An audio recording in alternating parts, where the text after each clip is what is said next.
एक चांगली गोष्ट आहे की केंद्र सरकार जनगणना करते. जनगणना होणं गरजेचं होतं, कारण इंग्रजांनी केलेली जनगणना होती. त्याच्यानंतर जनगणना झाली नव्हती. हे लक्षात येईल आता की जी फुगून आकडा दाखवला होता ओबीसीचा आणि जास्तीचं आरक्षण लोकांचं अतिक्रमण करून जास्तीचं खाल्लं होतं, ते तरी चांगली गोष्ट होईल. आता त्याच्यामुळे उघडं तरी पडत की दूध का दूध पाणी का पाणी होईल. किती संख्या आहे काय आहे, हे तर चांगलीच गोष्ट आहे. पण मला असं वाटतं की जनगणना करण्याची आवश्यकता सरकारला नसावी. कारण बाठी आयोगानं आत्ताच रिपोर्ट दिलाय.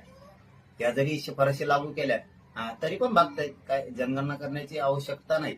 परंतु आता सरकारची इच्छाच आहे, केली तरी हरकत नाही. आमचं काय विरोध असण्याचं काही कारणच नाहीये.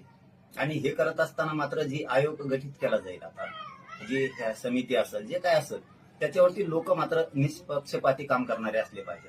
नसता त्यांनी उगाच फुगून आकडा दाखवायचा आणि मग पुन्हा आंदोलनाच्या पवित्रात देशातले लोक जायचे, असं व्हायला नको. याची काळजी मात्र मोदी साहेबांनी केंद्र सरकारनं नक्की घेतली पाहिजे की त्याच्यात सगळ्या जाती धर्माचे लोक असले पाहिजे आणि निष्पक्षपाती करणारे लोक पाहिजेत. नसता मग हे असे लोक आहेत, हे नेते काही, की हे त्या आयोगाकडून आकडा फुगून घेणार, मग ते पुन्हा पुन्हा प्रॉब्लेम उभा राहणार.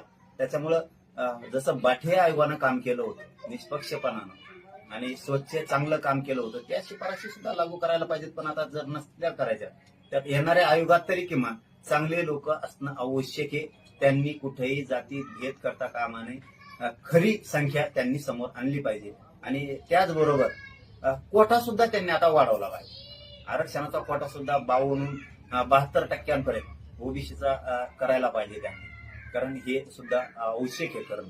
कारण म्हणजे ते सगळ्यांनाच आरक्षण पण पुरत सगळ्यांना ही, कारण आमच्यावर अन्याय झालेला आहे. आमचं आरक्षण 72 जवळपास 75 वर्ष खाल्लंय यांनी. आमचं आरक्षण असून सुद्धा आमचं आरक्षण खाल्लंय. आमचे पोरं सुशिक्षित बेकार झाले सगळे. त्यामुळं सरकारनं आता निष्पक्षपातीपणानं जनगणना करावी ही सरकारला विनंती. आणि आयोगात मात्र चांगले लोक असणं गरजेचं आहे.